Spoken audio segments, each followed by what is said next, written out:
Assalamualaikum warahmatullahi wabarakatuh. Halo, jumpa lagi dengan Bu Nova di video pembelajaran IPA.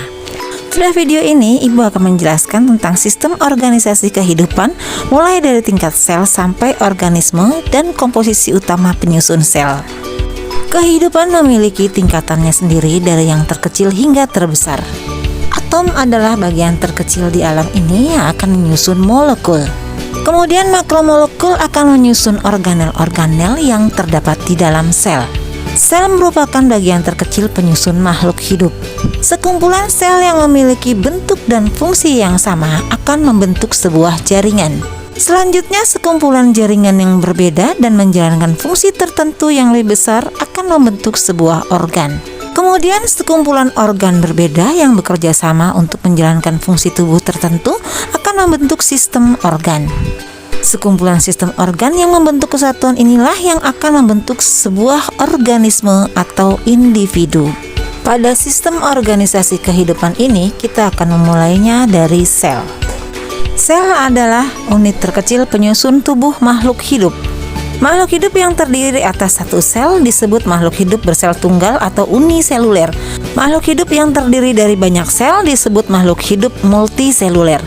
Seluruh aktivitas hidup pada organisme uniseluler dilaksanakan oleh sel itu sendiri. Sedangkan pada organisme multiseluler, aktivitas hidup dilaksanakan oleh banyak sel yang terorganisasi. Sebuah sel mempunyai 3 bagian utama, yaitu membran sel, inti sel, dan sitoplasma. Membran sel merupakan selaput yang membungkus seluruh isi sel. Fungsi selaput ini adalah mengendalikan dan mengatur keluar masuknya zat-zat dari dan ke dalam sel, serta melindungi isi sel agar tidak keluar. Sifat membran sel adalah semi-permeabel, yaitu hanya dapat dilewati oleh air dan zat-zat yang terlarut di dalamnya, yang ukurannya lebih kecil daripada molekul air. Pada sel tumbuhan, membran sel dilindungi oleh dinding sel yang tersusun oleh zat selulosa sehingga bentuknya menjadi tetap atau tidak fleksibel seperti halnya pada sel hewan. Sitoplasma adalah bagian yang cair dalam sel. Khusus untuk cairan yang berada di dalam inti sel dinamakan nukleoplasma. Penyusun utama dari sitoplasma adalah 90% air, berfungsi sebagai pelarut zat-zat kimia serta sebagai media terjadinya reaksi kimia di dalam sel. Pada sitoplasma terdapat vakuola atau rongga sel dan organel sel. Organel sel yang terdapat di dalam sitoplasma antara lain adalah mitokondria sebagai tempat respirasi atau pernafasan sel, badan Golgi sebagai alat pengeluaran atau ekskresi, ribosom sebagai tempat pembentukan protein atau proses sintesa protein, retikulum endoplasma sebagai tempat pembentukan lemak dan menghubungkan inti dengan sitoplasma serta tempat sintesa lemak.